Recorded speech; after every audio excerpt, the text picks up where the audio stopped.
ఎప్పుడూ నమస్కరించవలసిన వాడు ఎవరు అంటే విఘ్నేశ్వరుడు. ఎప్పుడో ఒకసారి కాదు, అసలు అస్తమానం ఓసారి ఆయన్ని తెలుసుకుని నమస్కారం చేస్తూ ఉండాలి.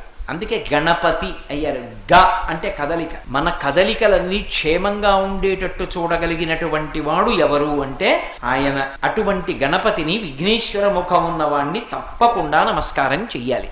అది ఆ శ్లోకం యొక్క విశేషం. అయితే నేను మీకు ఒక్క విషయాన్ని ఇవాళ ప్రత్యేకంగా చెప్పాలి అని అనుకుంటున్నాను. శమంతకోపాఖ్యానము అని చెప్పి ఒక కథ వింటుంటాం.